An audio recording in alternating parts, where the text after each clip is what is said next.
गुरु जे दोहरा मुगल रूप तर आवए मांगह बल सो दान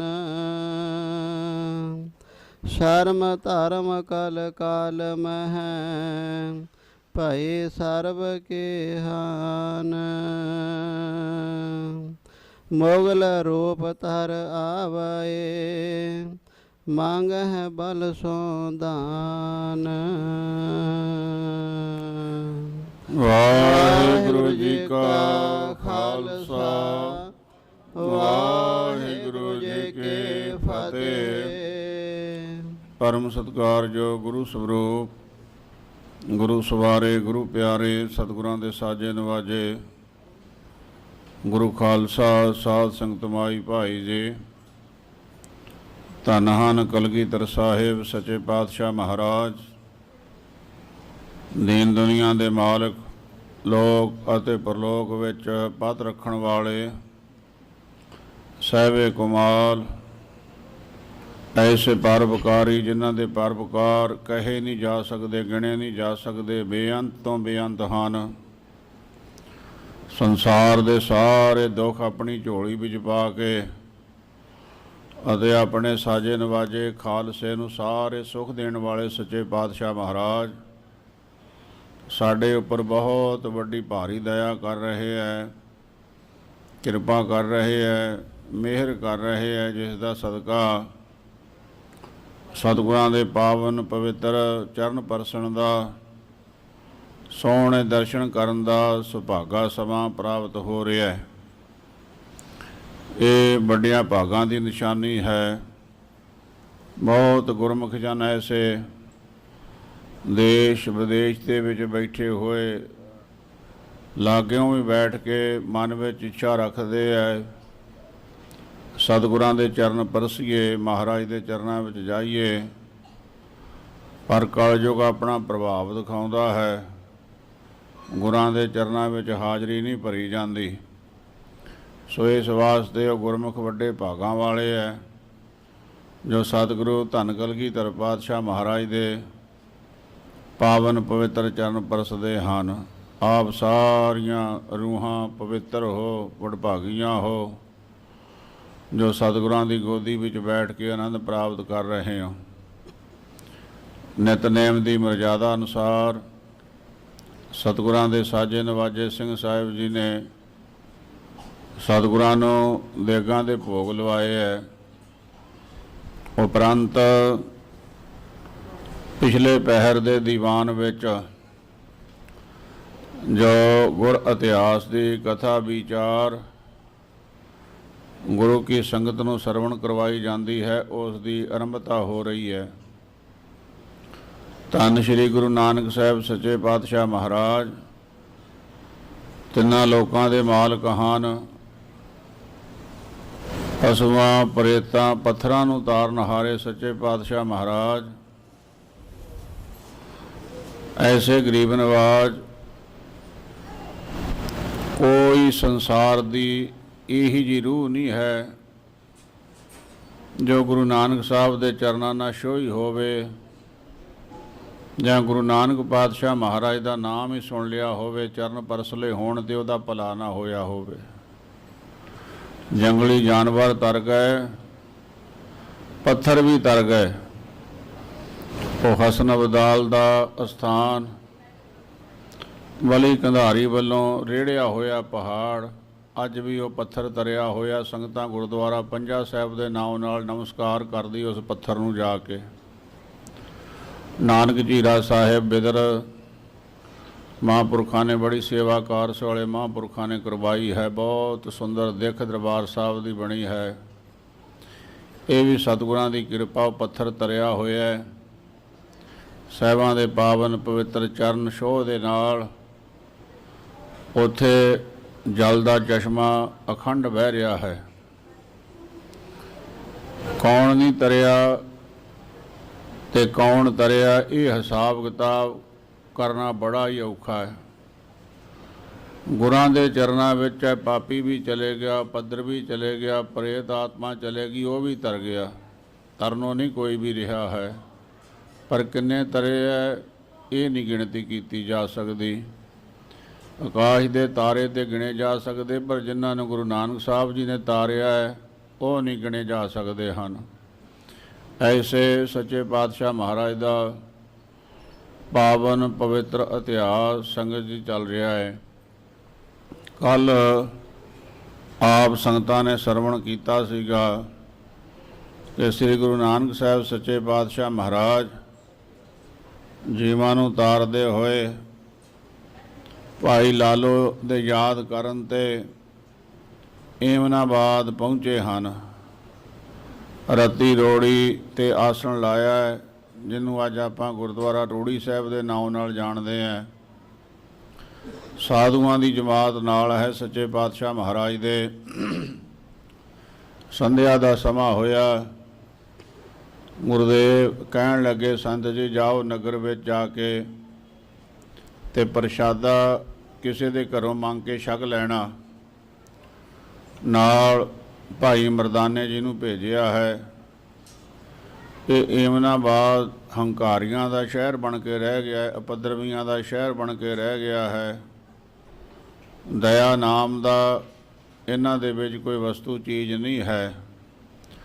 ਧਰਮ ਇਹਨਾਂ ਦੇ ਪਾਸ ਕੋਈ ਨਹੀਂ ਹੈ। ਨਾਮ ਦੇ ਇਹ ਮੁਸਲਮਾਨ ਹਨ। ਕਈਆਂ ਘਰਾਂ ਵਿੱਚੋਂ ਜਾ ਕੇ ਪ੍ਰਸ਼ਾਦਾ ਜਾਚਿਆ, ਮੰਗਿਆ, ਪਰ ਕਿਸੇ ਪ੍ਰਸ਼ਾਦਾ ਨਹੀਂ ਦਿੱਤਾ। ਇੱਕ ਘਰ ਦੇ ਵਿੱਚ ਗਏ, ਪ੍ਰਸ਼ਾਦਾ ਤਾਂ ਕੀ ਦੇਣਾ ਸੀ। ਸ਼ਰਾਬ ਨਾਲ ਅੰਨਾ ਹੋਇਆ ਇੱਕ ਵਿਅਕਤੀ ਘਰੋਂ ਬਾਹਰ ਨਿਕਲਿਆ, ਗਾਲੀਆਂ ਦਿੰਦਾ ਹੋਇਆ, ਬਹੁਤ ਬੁਰੇ ਸ਼ਬਦ ਬੋਲਦੇ ਹੋਏ ਨੇ ਭਾਈ ਮਰਦਾਨੇ ਨੂੰ ਧੱਕਾ ਮਾਰ ਕੇ ਸਿੱਟ ਦਿੱਤਾ। ਸੱਟਾਂ ਲੱਗੀਆਂ। ਸਾਧੂਆਂ ਦੀ ਵੀ ਬੇਅਦਬੀ ਕੀਤੀ। ਇਹ ਭੁੱਖੇ ਹੀ ਭਾਈ ਲਾਲੋ ਜੀ ਨੂੰ ਜਾ ਕੇ ਕਹਿਣ ਲੱਗੇ ਵੀ ਮਹਾਰਾਜ ਨੇ ਤੁਹਾਨੂੰ ਬੁਲਾਇਆ ਹੈ। ਭਾਈ ਲਾਲੋ ਜੀ ਗੁਰੂ ਨਾਨਕ ਪਾਤਸ਼ਾਹ ਦੇ ਦਰਸ਼ਨ ਕਰਨ ਵਾਸਤੇ ਭਾਈ ਮਰਦਾਨੇ ਦੇ ਨਾਲ ਤੇ ਸਾਧੂਆਂ ਨਾਲ ਚੱਲ ਪਏ ਹੈ। ਸੱਚੇ ਪਾਤਸ਼ਾਹ ਦੇ ਚਰਨਾਂ ਵਿੱਚ ਹਾਜ਼ਰ ਹੋਏ। ਘਰ ਦੇ ਵਿੱਚ ਗਰੀਬੀ ਸੀ। ਛੋਲੇ ਦਾਣੇ ਭੁੱਜੇ ਹੋਏ ਘਰੇ ਪਏ ਸੀਗੇ, ਉਹ ਥੋੜ੍ਹੇ ਜਿਹੇ ਲੈ ਲਏ, ਮਹਾਰਾਜ ਦੇ ਚਰਨਾਂ ਵਿੱਚ ਲਿਜਾ ਕੇ ਭੇਟਾ ਕੀਤੇ। ਸਤਿਗੁਰਾਂ ਨੇ ਸਾਧੂਆਂ ਨੂੰ ਪੁੱਛਿਆ, ਪ੍ਰਸ਼ਾਦਾ ਛਕ ਆਏ ਹੋ? ਕਹਿਣ ਲੱਗੇ ਮਹਾਰਾਜ ਪ੍ਰਸ਼ਾਦਾ ਕਿੱਥੋਂ ਛਕਣਾ ਸੀ, ਮਾਰ ਛਕ ਆਏ ਹੈ, ਕੁੱਟ ਖਾ ਲਈ ਹੈ। ਭਾਈ ਮਰਦਾਨੇ ਜੀ ਨੂੰ ਵੀ ਧੱਕੇ ਪਏ ਹੈ, ਗਾਲਾਂ ਹੀ ਛਕਣ ਨੂੰ ਮਿਲੀਆਂ, ਪ੍ਰਸ਼ਾਦਾ ਨਹੀਂ ਮਿਲਿਆ। ਸਤਿਗੁਰਾਂ ਦੇਖਿਆ ਇਹਨਾਂ ਲੋਕਾਂ ਦੀ ਨੀਅਤ ਫਿੱਟ ਗਈ ਹੈ ਬਹੁਤ ਜ਼ਿਆਦਾ, ਕਿਉਂਕਿ ਹਉਮੈ ਜਿਹੜੀ ਹੈ ਮਨੁੱਖ ਦੇ ਪਾਸ ਜਦੋਂ ਆਉਂਦੀ ਹੈ ਤੇ ਉਹਨੂੰ ਪਰਮੇਸ਼ਵਰ ਤੇ ਭੁੱਲਣਾ ਹੀ, ਆਪਣੇ ਆਪ ਨੂੰ ਹੀ ਉਹ ਭੁੱਲ ਜਾਂਦਾ ਹੈ। ਸੋ ਹਉਮੈ ਨੇ ਭੁਲਾ ਦਿੱਤਾ ਇਹਨਾਂ ਪਠਾਣਾਂ ਨੂੰ।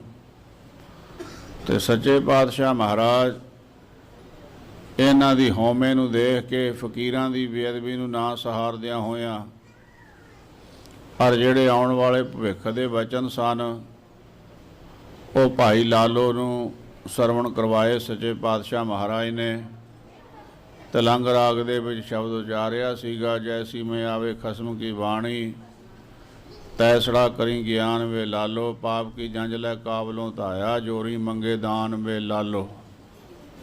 ਇਹ ਸਾਰਾ ਸ਼ਬਦ ਧੰਨ ਗੁਰੂ ਨਾਨਕ ਸਾਹਿਬ ਸੱਚੇ ਪਾਤਸ਼ਾਹ ਮਹਾਰਾਜ ਜੀ ਨੇ ਭਾਈ ਲਾਲੋ ਜੀ ਨੂੰ ਮੁਖਾਤਬ ਹੋ ਕੇ, ਗੁਰੂ ਸ਼ਰਾਪ ਨਹੀਂ ਦਿੰਦੇ ਕਿਸੇ ਨੂੰ, ਵਾਰੀ ਦਿੰਦੇ ਹੈ। ਸਤਿਗੁਰ ਸਭਨਾਂ ਦਾ ਭਲਾ ਮਨਾਏਂਦਾ ਤੇ ਸਾਰਿਆਂ ਦਾ ਭਲਾ ਹੀ ਮਨਾਉਂਦੇ ਹੈ। ਇਹ ਜੋ ਭਾਣਾ ਵਰਤਿਆ ਹੈ ਤੇ ਇਹ ਵਿਜਾਨੇ ਦੇ ਵਿੱਚ ਇਹ ਪਾਪ ਜੋ ਇਹਨਾਂ ਨੇ ਕੀਤਾ ਹੈ, ਇਹ ਪਾਪ ਦਾ ਫਲ ਇਹਨਾਂ ਨੂੰ ਕਿਵੇਂ ਮਿਲਣਾ ਹੈ, ਉਹ ਸਤਿਗੁਰੂ ਗਰੀਬ ਨਿਵਾਜ ਸੱਚੇ ਪਾਤਸ਼ਾਹ ਮਹਾਰਾਜ ਜੀ ਨੇ ਆਉਣ ਵਾਲੇ ਭਵਿੱਖ ਦੇ ਵਚਨ ਜਿਹੜੇ ਹਨ ਉਹ ਭਾਈ ਲਾਲੋ ਨੂੰ ਸਰਵਣ ਕਰਵਾਏ ਹੈ। ਇੱਥੋਂ ਪ੍ਰਸੰਗ ਦੀ ਸਾਧ ਸੰਗਤ ਜੀ ਆਰੰਭਤਾ ਹੋ ਰਹੀ ਹੈ। ਮਨ ਬਿਰਤੀਆਂ ਨੂੰ ਇਕਾਗਰ ਕਰਕੇ ਸਰਦਾ ਭਾਵਨਾ ਦੇ ਸਹਿਤ ਸਤਿਗੁਰਾਂ ਦੇ ਅੰਮ੍ਰਿਤ ਇਤਿਹਾਸ ਨੂੰ ਸਰਵਣ ਕਰੀਏ ਜੀ। ਸਤਿਨਾਮ ਸ਼੍ਰੀ ਵਾਹਿਗੁਰੂ ਜੀ ਦੋਹਰਾ ਮੁਗਲ ਰੂਪ ਧਰ ਆਵਏ ਮੰਗਹਿ ਬਲ ਸੋ ਦਾਨ। ਸੱਚੇ ਪਾਤਸ਼ਾਹ ਮਹਾਰਾਜ ਨੇ ਸ਼ਬਦ ਉਚਾਰਨ ਕੀਤਾ ਸੀਗਾ। ਉਸ ਦੇ ਸੰਖੇਪ ਦੇ ਵਿੱਚ ਕਾਵਿ ਸਰੂਪ ਦੇ ਵਿੱਚ ਅਰਥ ਭਾਈ ਸੰਤੋਖ ਸਿੰਘ ਜੀ ਦੱਸ ਰਹੇ ਹੈ ਕਿ ਸਤਿਗੁਰੂ ਸੱਚੇ ਪਾਤਸ਼ਾਹ ਮਹਾਰਾਜ ਕਹਿਣ ਲੱਗੇ, ਭਾਈ ਲਾਲੋ, ਉਹ ਜਿਹੜੇ ਮੁਗਲ ਹਨ ਨਾ, ਕਾਬਲ ਵਾਲੇ ਜਮਦੂਤ ਰੂਪ ਬਣ ਕੇ ਆਉਣਗੇ ਉਹ, ਤੇ ਜ਼ੋਰ ਦੇ ਨਾਲ ਧੱਕੇ ਦੇ ਨਾਲ ਦਾਨ ਤਾਂ ਨਹੀਂ ਲਿਆ ਜਾਂਦਾ।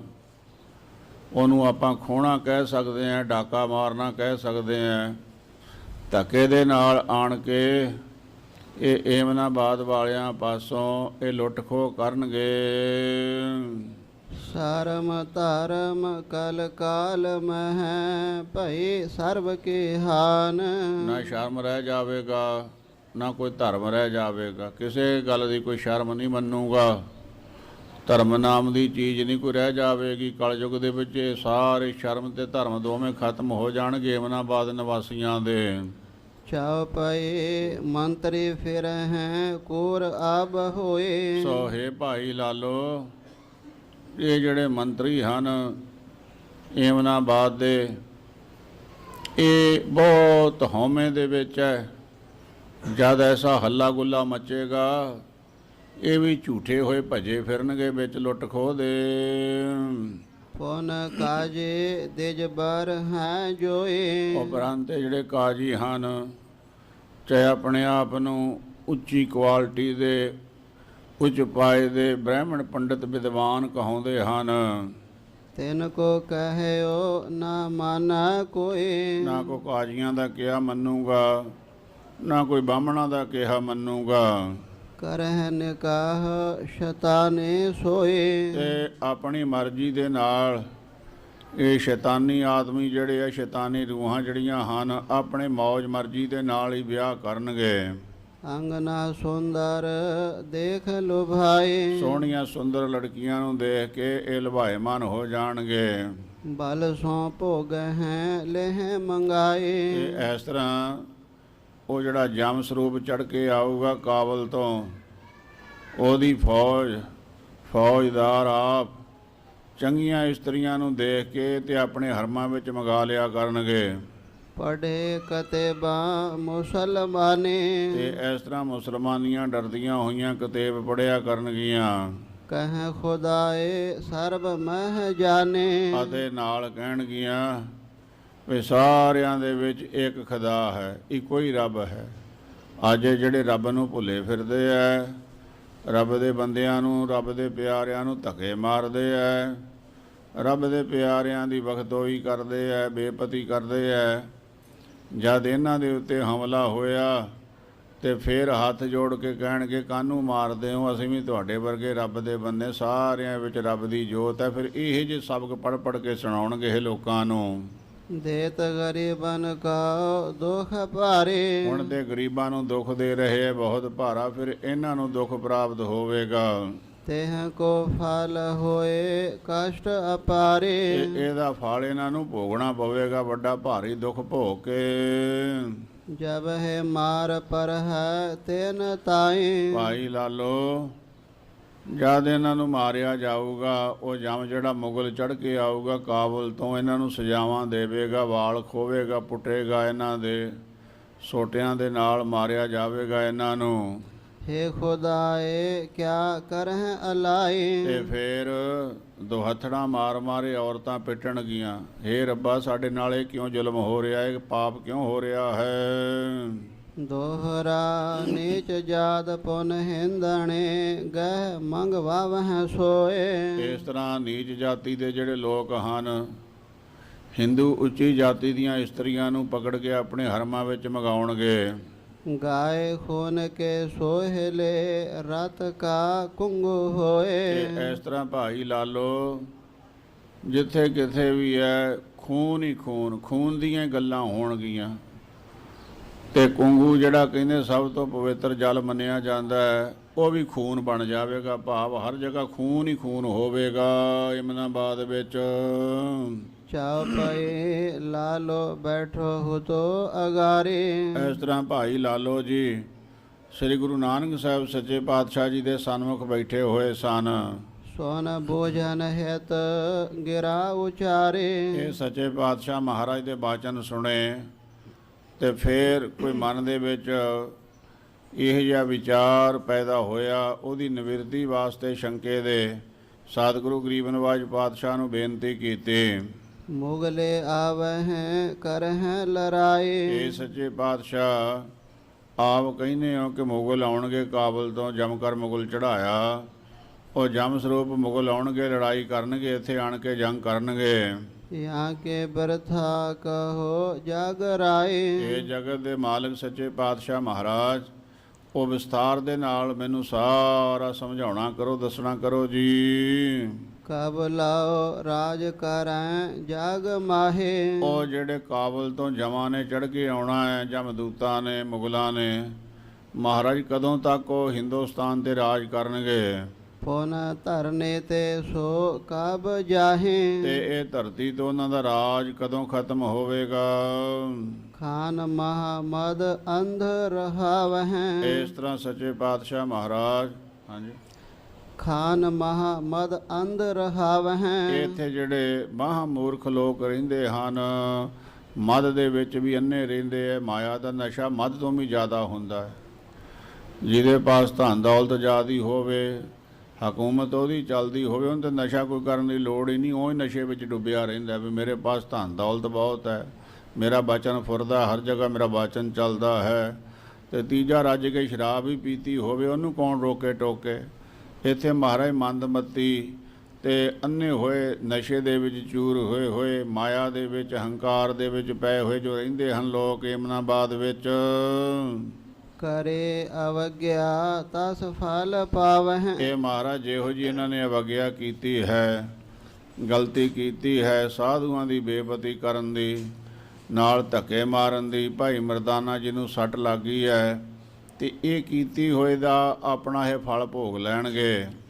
ਦੋਹਰਾ ਲਾਲੋ ਤੇ ਸੁਨ ਸ਼ਰੋਨ ਮਹਿ ਪੁਨ ਭਾਖੇ ਬਚ ਕਰੂਰ। ਇਹ ਬਚਨ ਸਤਿਗੁਰੂ ਸੱਚੇ ਪਾਤਸ਼ਾਹ ਮਹਾਰਾਜ ਨੇ ਭਾਈ ਲਾਲੋ ਜੀ ਪਾਸੋਂ ਸੁਣੇ ਕਿ ਮਹਾਰਾਜ ਉਹ ਕਦੋਂ ਆਉਣਗੇ, ਜਾਣਗੇ ਕਦੋਂ, ਕੀ ਕਰਨਗੇ ਆਦਿਕ। ਤੇ ਇਹ ਭਿਆਨਕ ਬਚਨ ਜਿਹੜੇ ਸਤਿਗੁਰੂ ਸੱਚੇ ਪਾਤਸ਼ਾਹ ਨੇ ਸੁਣ ਕੇ ਤੇ ਭਿਆਨਕ ਹੀ ਉਸ ਦਾ ਉੱਤਰ ਦਿੱਤਾ। ਕਹਤੇ ਹੋ ਜਿਨ ਕੇ ਖਾਨ ਕੇ ਦਈ ਸਫਾ ਕਰ ਦੂਰ। ਇਹ ਜੇ ਮਹਾਰਾਜ ਨੇ ਬਾਚਨ ਕੀਤੇ ਜਿਨ੍ਹਾਂ ਬਚਨਾਂ ਦੇ ਨਾਲ ਇਮਨਾਬਾਦ ਦੇ ਖਾਨਾਂ ਦੀ ਸਫਾਈ ਝੱਟ ਹੋ ਗਈ। ਸਾਰਾ ਰਾਜ ਭਾਗ ਹੀ ਖਤਮ ਹੋ ਗਿਆ ਗੁਰਾਂ ਦੇ ਬਚਨ ਦੇ ਨਾਲ। ਸ਼੍ਰੀ ਮੁਖ ਵਾਕ ਸਾਹਿਬ ਕੇ ਗੁਣ ਨਾਨਕ ਗਾਵੈ। ਸੱਚੇ ਪਾਤਸ਼ਾਹ ਮਹਾਰਾਜ ਕਹਿੰਦੇ ਅਸੀਂ ਤਾਂ ਉਹਦੇ ਗੁਣ ਹੀ ਗਾਉਣੇ, ਅਸੀਂ ਨਾ ਤਾਂ ਕਿਸੇ ਨੂੰ ਸ਼ਰਾਪ ਦਿੰਦੇ ਆ, ਨਾ ਕੋਈ ਕਿਸੇ ਦੀ ਵਡਿਆਈ ਕਰਦੇ। ਅਸੀਂ ਤਾਂ ਜੋ ਉਹਨੇ ਕਰਨਾ ਹੈ ਉਹਦੀ ਕਰਨੀ ਨੂੰ ਭਾਈ ਲਾਲੋ ਤੈਨੂੰ ਸੁਣਾ ਰਹੇ ਵੀ ਉਹ ਕਰਤਾ ਕੀ ਕਰਨ ਵਾਲਾ ਹੈ। ਮਾਸ ਪੁਰੇ ਵਿੱਚ ਆਖ ਮਸੋਲਾ। ਇਹ ਜਿਹੜੀ ਪੁਰੀ ਹੈ ਨਾ, ਇਹ ਸਾਰੀ ਦੇ ਵਿੱਚ ਮਾਸ ਦੇ ਲੋਥੜੇ, ਜਿੱਧਰ ਨੂੰ ਵੀ ਕੋਈ ਵੇਖੂਗਾ ਮਾਸ ਹੀ ਮਾਸ, ਮਾਸ ਦੇ ਢੇਰ ਲੱਗੇ, ਲੋਥਾਂ ਹੀ ਲੋਥਾਂ ਪਈਆਂ ਹੋਣਗੀਆਂ।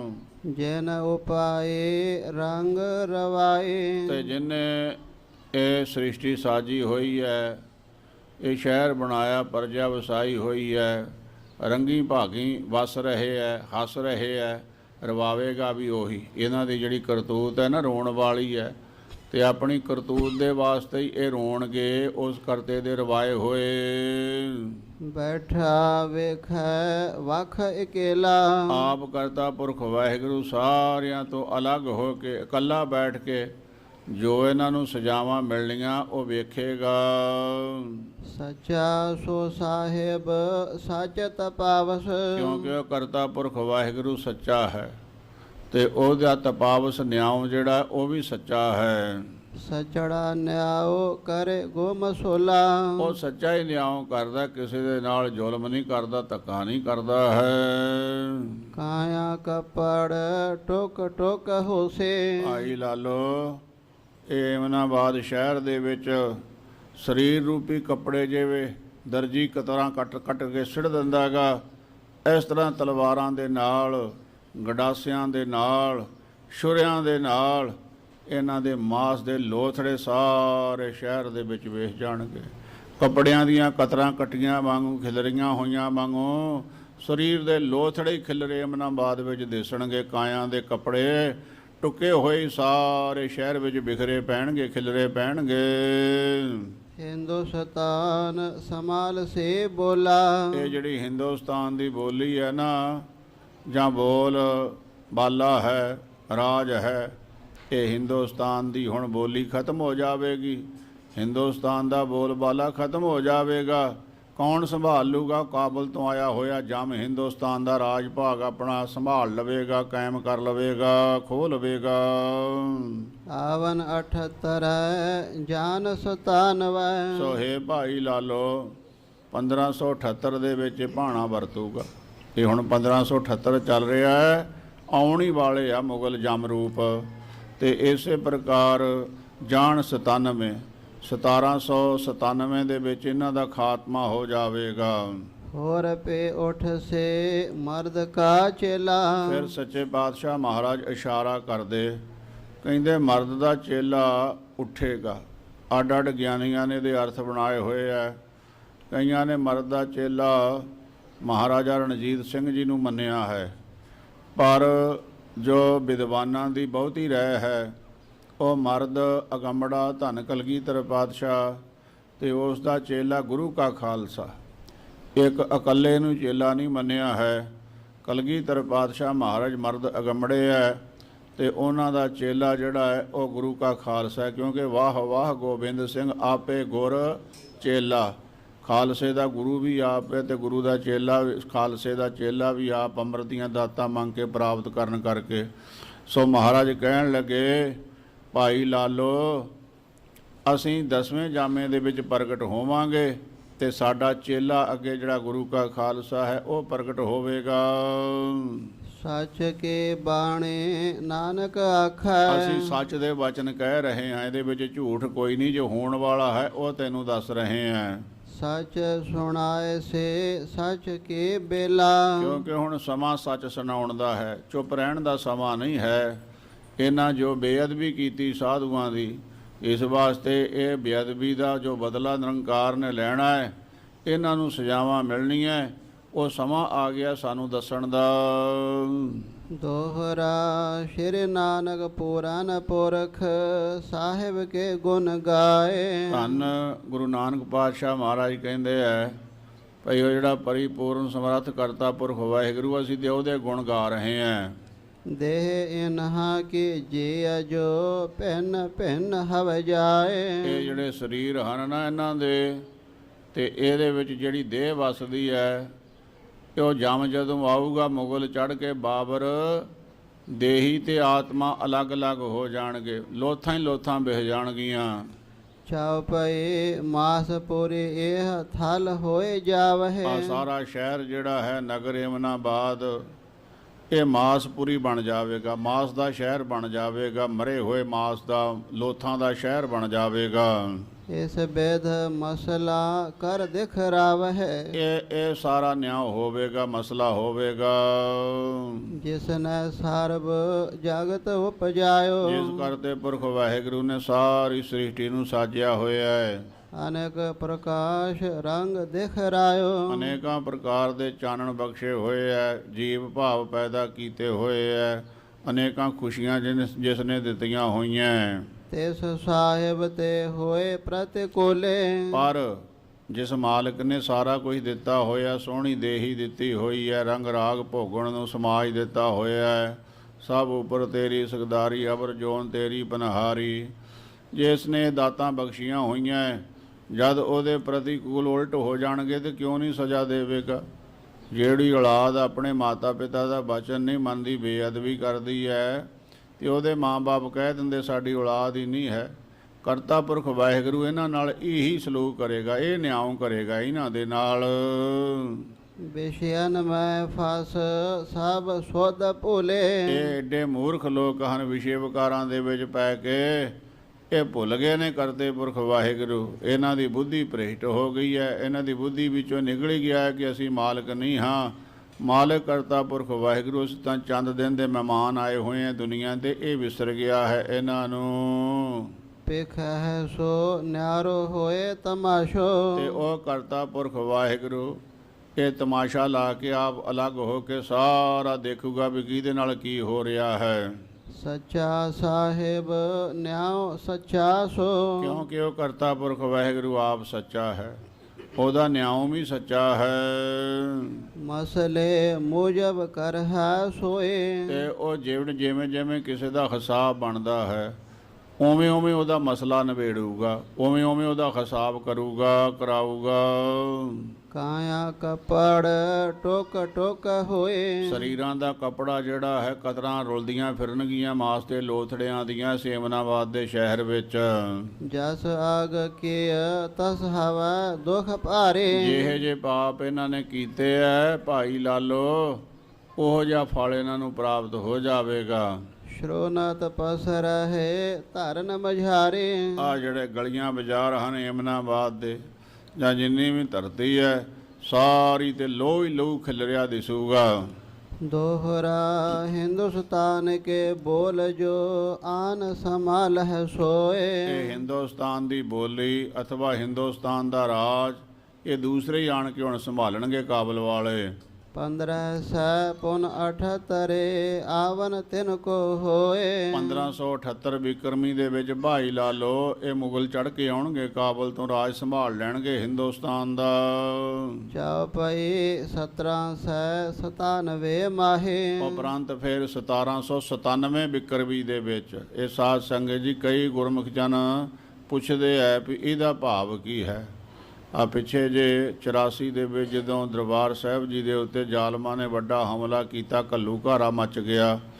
ਸੰਤ ਗਿਆਨੀ ਜਰਨੈਲ ਸਿੰਘ ਜੀ ਵਾਸਤੇ ਵੀ ਕਈ ਗੁਰਮੁਖ ਜਾਨੇ ਸ਼ਬਦ ਵਰਤਦੇ ਸਨ, ਪਰ ਸਾਧ ਸੰਗਤ ਜੀ ਗੁਰੂ ਨਾਨਕ ਸਾਹਿਬ ਜੀ ਦੇ ਸ਼ਬਦ ਮੁਗਲਾਂ ਦੇ ਆਉਣ ਦਾ ਸਮਾਂ ਸੀ ਤੇ ਜਾਣ ਦਾ ਸਮਾਂ ਸੀ ਜਿਹੜਾ ਪੁੱਛਿਆ ਸੀਗਾ ਭਾਈ ਲਾਲੋ ਜੀ ਨੇ ਬੇਨਤੀ ਕਰਕੇ।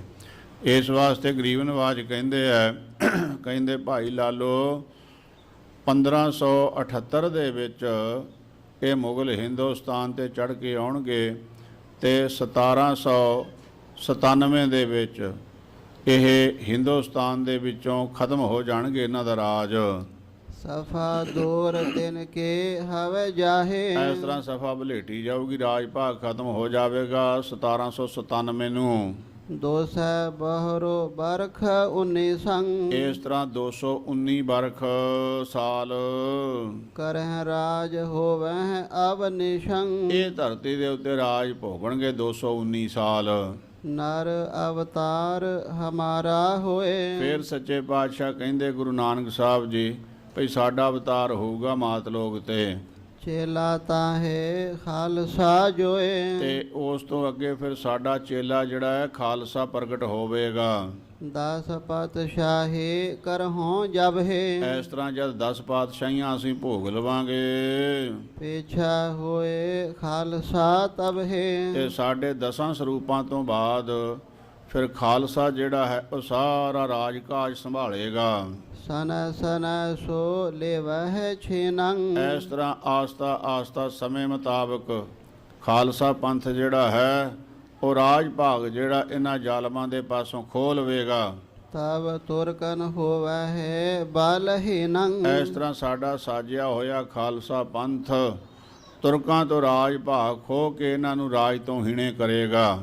ਕਰਹਿ ਪਾਰਸ ਪਰ ਮੇਲ ਜੇ ਸੋ। ਇਸ ਤਰ੍ਹਾਂ ਜਿਹੜੇ ਸਿੰਘ ਆਪਸ ਵਿੱਚ ਮਿਲ ਕੇ ਰਹਿਣਗੇ ਪਿਆਰ ਦੇ ਨਾਲ ਬਧ ਰਾਜ ਦੁਸ਼ਟਨ ਘਰ ਖੋ। ਉਹਨਾਂ ਦਾ ਰਾਜ ਭਾਗ ਵਧੇਗਾ। ਆ ਜਿਹੜਾ ਦੋਹਰਾ ਬਣਾਇਆ ਹੈ ਖਾਲਸੇ ਨੇ ਖੁਆਰ ਹੋਏ ਸਾ ਮਿਲेंगे ਬਚੇ ਸ਼ਰਨ ਜੋ ਹੋਏ, ਇਹ ਗੁਰਾਂ ਦੇ ਨਾ ਬਚਨਾਂ ਤੇ ਹੀ ਬਣਿਆ। ਜਿਹੜੇ ਸਿੰਘ ਮਿਲ ਕੇ ਰਹਿਣਗੇ ਉਹਨਾਂ ਦਾ ਰਾਜ ਭਾਗ ਸਦਾ ਹੀ ਕਾਇਮ ਦੈਮ ਰਹੇਗਾ ਤੇ ਜਿਹੜੇ ਮਿਲਣਗੇ ਨਹੀਂ ਉਹ ਖੁਆਰ ਹੋਣਗੇ। ਕਿਉਂਕਿ ਸਾਧ ਸੰਗਤ ਜੀ ਇਕੱਤਰਤਾਈ ਦੇ ਵਿੱਚ ਬਾਹਲੀ ਵੱਡੀ ਭਾਰੀ ਬਰਕਤ ਹੈ। ਕਲਗੀਧਰ ਪਾਤਸ਼ਾਹ ਮਹਾਰਾਜ ਨੇ ਇਹ ਵਾਚਨ ਸਰੀਰਕ ਤੌਰ ਤੇ ਜਦ ਅਲੋਪ ਹੋਣ ਲੱਗੀ ਉਦੋਂ ਕੀਤੇ ਸਨ ਵੀ ਖਾਲਸਾ ਜੀ ਜਥੇਬੰਦ ਹੋ ਕੇ ਰਹਿਣਾ, ਇਕੱਠੇ ਮਿਲ ਕੇ ਰਹਿਣਾ, ਗੁਰਪੁਰਬ ਕਰਨੇ ਆਦਿਕ, ਗੁਰਦੁਆਰੇ ਨੂੰ ਮੰਨਣਾ, ਸ੍ਰੀ ਗੁਰੂ ਗ੍ਰੰਥ ਸਾਹਿਬ ਜੀ ਸਾਡਾ ਸਰੂਪ ਹੈ। ਦਸਾਂ ਪਾਤਸ਼ਾਹੀਆਂ ਦੀ ਜੋਤ, ਇਹਨੂੰ ਸਾਡਾ ਹੀ ਸਰੂਪ ਦਸਾਂ ਪਾਤਸ਼ਾਹੀਆਂ ਦਾ ਕਰਕੇ ਜਾਣਨਾ ਆਦਿਕ। ਮਹਾਰਾਜ ਨੇ ਇਹ ਭਵਿੱਖਤ ਵਾਕ ਦੇ ਵਿੱਚ ਬਚਨ ਕੀਤੇ ਸੀਗੇ, ਸਿੰਘ ਮਿਲ ਕੇ ਰਹਿਣਗੇ, ਇਹਨਾਂ ਦਾ ਰਾਜ ਭਾਗ ਵੱਧਦਾ ਜਾਵੇਗਾ। ਆਪਸ ਮਹਿ ਜੇ ਕਰਹਿ ਲੜਾਈ, ਤੇ ਜੇ ਆਪਸ ਵਿੱਚ ਹੀ ਇਹ ਲੜਨ ਲੱਗ ਪਏ ਰਿਸ ਬਸ ਹੋਏ ਕੈ ਸੋ ਦੁਖ ਪਾਈ। ਤੇ ਫਿਰ ਕ੍ਰੋਧ ਦੇ ਵਿੱਚ ਆਣ ਕੇ ਲੜਨਗੇ, ਤੇ ਲੜਨ ਕਰਕੇ ਇਹਨਾਂ ਨੂੰ ਦੁੱਖ ਭੋਗਣਾ ਪਵੇਗਾ, ਖਾਲਸੇ ਨੂੰ, ਸਿੰਘਾਂ ਨੂੰ। ਨਾਨਕ ਬਾਣੀ ਸੱਚ ਵਖਾਨਹਿ, ਧੰਨ ਗੁਰੂ ਨਾਨਕ ਸਾਹਿਬ ਸੱਚੇ ਪਾਤਸ਼ਾਹ ਕਹਿਣ ਲੱਗੇ ਸੀ ਸੱਚਾ ਬਚਨ ਕਹਿ ਰਹੇ ਹਾਂ। ਪ੍ਰਗਟ ਹਵੈ ਨਰ ਤਬ ਹੀ ਜਾਣਹਿ, ਇਹ ਜਦੋਂ ਨਰ ਸਰੂਪ ਦੇ ਵਿੱਚ ਅਸੀਂ 10ਵਾਂ ਅਵਤਾਰ ਧਾਰਾਂਗੇ ਤੇ ਫਿਰ ਖਾਲਸਾ ਪ੍ਰਗਟ ਹੋਵੇਗਾ, ਤਦੋਂ ਤੁਹਾਨੂੰ ਸਾਰਿਆਂ ਨੂੰ ਪਤਾ ਲੱਗ ਜਾਵੇਗਾ ਵੀ ਸਾਡੇ ਬਚਨ ਪੂਰੇ ਹੋ ਰਹੇ ਹੈ। ਸਰਬ ਖਾਨ ਅਬ ਹੋਏ ਨਿਦਾਨਾ, ਇਹ ਜਿਹੜੇ ਖਾਨ ਹਨ ਨਾ ਜ਼ੁਲਮ ਕਰ ਰਹੇ, ਇਹਨਾਂ ਦਾ ਅੰਤ ਹੋ ਜਾਵੇਗਾ। ਚਲਹਿ ਤੁਫੰਗ ਕਟਾਰ ਕਿਰਪਾਨਾ, ਕਿਉਂਕਿ ਆਪਸ ਵਿੱਚ ਹੀ ਚੱਲੂਗੀ, ਇੱਕ ਪਾਸੇ ਮੁਗਲ ਇੱਕ ਪਾਸੇ ਪਠਾਨ ਆ, ਤੇ ਜਮ ਕਰ ਮੁਗਲ ਚੜਾਇਆ, ਪਠਾਨਾਂ ਤੇ ਮੁਗਲਾਂ ਨੇ ਚੜ੍ਹ ਕੇ ਆਉਣਾ ਹੈ, ਤੇ ਬੰਦੂਕਾਂ ਚੱਲਣਗੀਆਂ, ਤਲਵਾਰਾਂ ਚੱਲਣਗੀਆਂ, ਕਟਾਰਾਂ ਚੱਲਣਗੀਆਂ, ਤੇ ਮਾਸ ਜਿਹੜਾ ਹੈ ਲੋਥੜੇ ਦੇ ਉੱਡਣਗੇ ਦੋਵਾਂ ਪਾਸਿਆਂ ਦੇ। ਜਿਵੇਂ ਦਰਜੀ ਕੱਪੜਾ ਪਾੜ ਪਾੜ ਕੇ ਸਿੱਟ ਦਿੰਦਾ ਕਤਰਾਂ, ਐਵੇਂ ਮਾਸ ਦੇ ਲੋਥੜੇ ਰੁਲਦੇ ਫਿਰਨਗੇ। ਪੁਰ ਲੁੱਟ ਜਾਏ ਤਰਾਸ ਬਹੁ ਹੋਏ, ਇਸ ਤਰ੍ਹਾਂ ਏਮਨਾਬਾਦ ਲੁੱਟਿਆ ਜਾਊਗਾ, ਸਾਰੇ ਡਰ ਦਾ ਵਾਤਾਵਰਨ ਮਾਹੌਲ ਬਣ ਜਾਵੇਗਾ। ਨਹੀਂ ਸਬੂਤ ਬਚੈ ਅਬ ਕੋਈ, ਇਹ ਜਿਹਾ ਭਿਆਨਕ ਸਮਾਂ ਭਾਈ ਲਾਲੋ ਆਊਗਾ, ਜਦ ਜਮ ਮੁਗਲ ਆਊ ਬਾਬਰ, ਸਾਬਤ ਨਹੀਂ ਕਿਸੇ ਨੇ ਬਚਣਾ। ਬਹੁਤਿਆਂ ਨੇ ਤੇ ਖਤਮ ਹੀ ਹੋ ਜਾਣਾ ਹੈ। ਕੋਈ ਅੰਨਾ ਹੋ ਜਾਊਗਾ, ਤੀਰ ਵੱਜ ਕੇ, ਗੋਲੀ ਵੱਜ ਕੇ, ਕੋਈ ਕਾਣਾ ਹੋ ਜਾਊਗਾ, ਕਿਸੇ ਦੀ ਬਾਂਹ ਚੜ੍ਹ ਜਾਊਗੀ, ਕਿਸੇ ਦੀ ਲੱਤ ਚੜ੍ਹ ਜੂ, ਸਬੂਤਾ ਨਹੀਂ ਕਿਸੇ ਨੇ ਬਚਣਾ। ਸਾਰਿਆਂ ਨੂੰ ਆਪਣਾ ਭੋਗ ਭੋਗਣਾ ਪੈਣਾ ਹੈ। ਇਹ ਪ੍ਰਸੰਗ ਸਭ ਗੁਰੂ ਬਖਾਨਾ, ਇਹ ਧੰਨ ਗੁਰੂ ਨਾਨਕ ਸਾਹਿਬ ਸੱਚੇ ਪਾਤਸ਼ਾਹ ਮਹਾਰਾਜ ਜੀ ਨੇ ਭਵਿੱਖਤ ਵਾਕ ਜਿਹੜੇ ਸਨ ਆਉਣ ਵਾਲੇ ਸਮੇਂ ਦੇ ਭਾਈ ਲਾਲੋ ਜੀ ਨੂੰ ਸੰਬੋਧਨ ਹੋ ਕੇ ਸਰਵਣ ਕਰਵਾਏ। ਸੁਨਤ ਹੋ ਤੋ ਇੱਕ ਦੇਜ ਮਤਵਾਨਾ, ਇਹ ਬਚਨ ਸੱਚੇ ਪਾਤਸ਼ਾਹ ਮਹਾਰਾਜ ਭਾਈ ਲਾਲੋ ਜੀ ਨਾਲ ਕਰ ਰਹੇ ਸੀ। ਇੱਕ ਬ੍ਰਾਹਮਣ ਸੀਗਾ ਏਮਨਾਬਾਦ ਦਾ, ਉਹ ਵੀ ਕਿਤੇ ਲਾਗੇ ਹੀ ਬੈਠਾ ਹੋਇਆ ਸੀ। ਸਤਿਗੁਰੂ ਸੱਚੇ ਪਾਤਸ਼ਾਹ ਮਹਾਰਾਜ ਦੇ ਇਹ ਭਵਿੱਖਤ ਵਾਕ ਉਸ ਨੇ ਸੁਣੇ। ਲਖਿਓ ਕੇ ਸੰਤ ਸੰਪੂਰਨ ਕੋਈ, ਆਪਣੇ ਮਨ ਵਿੱਚ ਵਿਚਾਰਦਾ ਹੈ ਇਹ ਕੋਈ ਮਾਮੂਲੀ ਸ਼ਕਤੀ ਨਹੀਂ ਹੈ, ਕੋਈ ਪੂਰਨ ਪੁਰਖ ਹਨ। ਉਚਰਿਓ ਸ਼ਬਦ ਗਜਬ ਕਾ ਜੋਏ, ਜਿਨ੍ਹਾਂ ਨੇ ਇਹ ਬਹੁਤ ਕਹਿਰ ਢਾਉਣ ਵਾਲੇ ਬਚਨ ਕੀਤੇ ਹਨ। ਹੋਰ ਡਰ ਧਰ ਕੈ ਸਦਨ ਸਿਧਾਰਾ, ਇਸ ਤਰ੍ਹਾਂ ਉਹ ਜਿਹੜਾ ਬ੍ਰਾਹਮਣ ਸੀਗਾ ਮਹਾਰਾਜ ਦੇ ਬਚਨ ਸੁਣ ਕੇ ਬਹੁਤਾ ਡਰ ਗਿਆ, ਤੇ ਡਰ ਕੇ ਆਪਣੇ ਘਰ ਨੂੰ ਗਿਆ। ਆਨਿਓ ਬਹੁ ਪਕਵਾਨ ਆਹਾਰਾ, ਘਰੇ ਜਾ ਕੇ ਕਈ ਤਰ੍ਹਾਂ ਦੇ ਪਕਵਾਨ ਤਿਆਰ ਕਰਵਾ ਕੇ ਸਤਿਗੁਰਾਂ ਦੇ ਪਾਸ ਲੈ ਕੇ ਆਇਆ, ਹੋਏ ਦੇਨ ਧਰ ਦੇਨ ਅਗਾਰੇ, ਅਤੇ ਬੜੇ ਨਿਮਰਤਾ ਦੇ ਨਾਲ, ਬਹੁਤ ਭੈਮਾਨ ਹੋ ਕੇ, ਸਰਦਾ ਦੇ ਸਹਿਤ ਉਹ ਜਿਹੜਾ ਪਕਵਾਨ ਤਿਆਰ ਕਰਕੇ ਲਿਆਇਆ ਸੀ, ਸਤਿਗੁਰੂ ਸੱਚੇ ਪਾਤਸ਼ਾਹ ਮਹਾਰਾਜ ਦੇ ਚਰਨਾਂ ਵਿੱਚ ਭੇਟਾ ਕੀਤਾ। ਹਾਥ ਜੋੜ ਕੈ ਗਿਰਾ ਉਚਾਰੇ, ਅਤੇ ਦੋਨੋਂ ਹੱਥ ਜੋੜ ਕੇ ਗਰੀਬ ਨਵਾਜ ਪਾਤਸ਼ਾਹ ਨੂੰ ਅਰਜ਼ ਕੀਤੀ, ਇਹੋ ਆਹਾਰ ਦੇਹੋ ਸੰਤਨ ਖਵਾਏ, ਮਹਾਰਾਜ ਕਿਰਪਾ ਕਰੋ, ਆ ਜਿਹੜੇ ਸਾਧੂ ਤੁਹਾਡੇ ਨਾਲ ਆਏ ਹੋਏ ਐ, ਆ ਸਾਰਾ ਭੋਜਨ ਇਹਨਾਂ ਨੂੰ ਵਰਤਾ ਦੇਵੋ, ਛਕਾ ਦੇਵੋ। ਤ੍ਰਿਪਤਾ ਸਰਬ ਸ਼ੁਧਾ ਮਿਟ ਜਾਏ, ਇਹ ਮਹਾਰਾਜ ਭੁੱਖ ਲੱਗੀ ਹੋਈ ਸਾਧੂਆਂ ਨੂੰ ਆ ਪ੍ਰਸ਼ਾਦ ਛਕਾਓ, ਮਹਾਰਾਜੇ ਪ੍ਰਸੰਨ ਹੋ ਜਾਣ, ਰੱਜ ਜਾਣ। ਰਾਵਰ ਸ਼ਬਦ ਜੋ ਭਾਖਿਓ ਕਰੂਰਾ, ਉਪਰੰਤ ਜੋ ਆਪ ਜੀ ਨੇ ਬੜੇ ਭਿਆਨਕ ਬਚਨ ਕਹੇ ਐ, ਲੁਟਨ ਨਗਰ ਖਾਨਨ ਹਿਤ ਦੂਰਾ, ਤੇ ਇਸੇ ਤਰ੍ਹਾਂ ਸੱਚੇ ਪਾਤਸ਼ਾਹ ਇਹ ਨਗਰ ਦੇ ਲੁੱਟਣ ਦੇ ਤੇ ਇਥੋਂ ਦੇ ਖਾਨਾਂ ਦੇ ਪਠਾਣਾਂ ਦੀ ਮੌਤ ਆਦਿਕ ਦੇ ਜੋ ਬਚਨ ਕਹੇ ਐ, ਸੋ ਨਿਜ ਬਚਨ ਫੇਰ ਕਰ ਦੇ ਜਾਏ, ਉਹ ਮਹਾਰਾਜ ਕਿਰਪਾ ਕਰਕੇ ਬਚਨ ਵਾਪਸ ਕਰ ਦਿਓ। ਇਹ ਭਾਣਾ ਨਾ ਵਰਤੇ ਇੱਥੇ ਜੋ ਆਪ ਜੀ ਨੇ ਮੁਖ ਤੋਂ ਬਚਨ ਕੀਤੇ ਹਨ। ਮਹਾਪੁਰਖ ਤੁਮ ਕਰੁਣਾ ਕੀ ਜਾਏ, ਇਹ ਮਹਾਰਾਜ ਮਹਾਪੁਰਖੋਂ ਦਇਆ ਕਰੋ, ਮਹਾਪੁਰਖ ਹਮੇਸ਼ਾ ਦਇਆ ਕਰਦੇ ਐ। चल आयो मैं शरण तुम्हारे। ਮਹਾਰਾਜ ਮੈਂ ਤੁਹਾਡੀ ਸ਼ਰਨ ਵਿੱਚ ਚੱਲ ਕੇ ਆਇਆ ਹਾਂ, अब हमरे के जय रखवारे। ਤੇ ਕਿਰਪਾ ਕਰੋ ਮਹਾਰਾਜ ਸਾਡੀ ਰੱਖਿਆ ਕਰੋ। ਤੁਹਾਡੀ ਚਰਨ ਸਰਨ ਵਿੱਚ ਆਇਆ, ਰੱਖਿਆ ਕਰੋ ਗਰੀਬ ਨਵਾਜ ਜੀ। श्री गुर कहें सुनो देज ऐसे। ਇਹ ਜਿਸ ਵੇਲੇ ਬ੍ਰਾਹਮਣ ਦੇ ਪੰਡਤ ਦੇ ਬਾਚਨ ਸਤਿਗੁਰਾਂ ਨੇ ਸੁਣੇ, ਅੱਗੋਂ ਗਰੀਬ ਨਵਾਜ ਕਹਿਣ ਲੱਗੇ, ਕਹਿੰਦੇ ਹੇ ਪੰਡਤ ਜੀ ਸਾਡੇ ਬਾਚਨ ਸੁਣੋ। शांत बचन है गज रद जैसे। ਇਹ ਜਿਹੜੇ ਸਾਧੂਆਂ ਦੇ ਬਾਚਨ ਹੁੰਦੇ ਆ ਨਾ, ਇਹ ਮਿਟਣ ਵਾਲੇ ਨਹੀਂ ਹੁੰਦੇ। ਚੰਦ ਬਿਨਾਸੀ ਸੂਰ ਬਿਨਾਸੀ, ਇੱਕ ਸਾਧ ਬਚਨ ਅਟਲਾਦਾ, ਅਟਲ ਬਚਨ। ਚੰਦ ਸੂਰਜ ਨਰਕਾਂ 'ਚ ਜਾਂਦੇ ਤੇ ਜਾਣ, ਖਤਮ ਹੁੰਦੇ ਤੇ ਹੋਣ, ਧਰਤੀ ਸਾਰੀ ਰਸਾਤਲ ਨੂੰ ਚਲ ਜਾ, ਪਰ ਸਾਧੂਆਂ ਦੇ ਬਚਨ ਖਾਲੀ ਨਹੀਂ ਜਾਂਦੇ। ਸਾਧੂਆਂ ਦੇ ਬਚਨ ਇਹੋ ਜਿਹੇ ਮੁੱਖ 'ਚੋਂ ਨਿਕਲ ਗਏ ਤੇ ਨਿਕਲ ਹੀ ਗਏ। ਜਿਵੇਂ ਹਾਥੀ ਦੇ ਦੰਦ ਮੂੰਹ ਵਿੱਚੋਂ ਬਾਹਰ ਆ ਜਾਂਦੇ, ਮੁੜ ਕੇ ਮੂੰਹ ਵਿੱਚ ਨਹੀਂ ਜਾਂਦੇ, ਬਾਹਰ ਹੀ ਰਹਿੰਦੇ, ਜੀਵਨ ਭਰ ਵਾਧੇ ਤੇ ਜਾਂਦੇ, ਘਟਦੇ ਨਹੀਂ ਹਨ। ਇਸੇ ਤਰ੍ਹਾਂ ਸਾਧੂਆਂ ਦੇ ਬਚਨ ਜਿਹੜੇ ਹੈ ਅਮੋਘ ਬਾਣ ਹੈ, ਹਾਥੀ ਦੇ ਦੰਦ ਵਾਂਗੂ ਵਾਪਸ ਅੰਦਰ ਨਹੀਂ ਜਾਂਦੇ, ਮੁੜਦੇ ਨਹੀਂ ਹਨ। एक बार जे वहर निकासे। ਇੱਕ ਵਾਰ ਰਸਨਾ ਤੋਂ ਬਚਨ ਨਿਕਲ ਜਵੇ ਸਾਧੂਆਂ ਤੋਂ, पुन प्रवेश न करे प्रयासे। ਜਿੰਨਾ ਮਰਜੀ ਯਤਨ ਸਾਧੂ ਕਰ ਲੈਣ, ਮੁੜ ਕੇ ਉਹ ਬਚਨ ਟਲਦਾ ਨਹੀਂ ਹੈ। दोहरा खानन सबको अंत हवै बचन ये थल कोए। ਗਰੀਬ ਨਵਾਜ ਕਹਿਣ ਲੱਗੇ, ਜਿਹੜੇ ਖਾਨ ਹਨ ਨਾ, ਏਮਨਾਬਾਦ ਦੇ ਬੜੇ ਹੰਕਾਰੀ ਹੈ, ਇੱਕ ਵੀ ਨਹੀਂ ਬਚਣਾ ਇਹਨਾਂ ਦੇ ਵਿੱਚੋਂ। बख्शो तू अब जाव ए मिलियो देन मन होए। ਭਾਈ ਤੇਰੇ ਮਨ ਵਿੱਚ ਸਰਧਾ ਆਈ ਹੈ ਸਾਡੇ ਪ੍ਰਤੀ, ਸਾਡੇ ਬਚਨ ਤੇ ਤੈਨੂੰ ਭਰੋਸਾ ਹੋਇਆ ਹੈ। ਘਰੇ ਜਾ ਕੇ ਲੰਗਰ ਤਿਆਰ ਕਰਕੇ ਲਿਆਇਆ ਸਾਡੇ ਸੰਗੀ ਸਾਧੂਆਂ ਵਾਸਤੇ। ਤੈਨੂੰ ਅਸੀਂ ਇਹ ਬਚਨ ਕਰ ਦਿੰਦੇ ਵੀ ਤੂੰ ਬਚ ਜਾਵੇਂਗਾ, ਇਹ ਸ਼ਹਿਰ ਛੱਡ ਕੇ ਚਲੇ ਜਾ, ਤੇਰਾ ਭਲਾ ਹੋ ਜਾਵੇਗਾ। ਬਾਕੀ ਇੱਥੋਂ ਦੇ ਨਗਰ ਵਾਲਿਆਂ ਵਿੱਚੋਂ ਕਿਸੇ ਨੇ ਨਹੀਂ ਬਚਣਾ ਹੈ। ਚਾਉ ਪਏ ਹੈ ਦੇਜ ਲਾਲੋ ਮਿਲਕਾ ਦੋ। ਤੂੰ ਇਸ ਤਰ੍ਹਾਂ ਕਰਨਾ ਪੰਡਤ ਜੀ, ਇਕੱਲੇ ਨਹੀਂ ਜਾਣਾ, ਭਾਈ ਲਾਲੋ ਨੂੰ ਨਾਲ ਲੈ ਲੈਣਾ।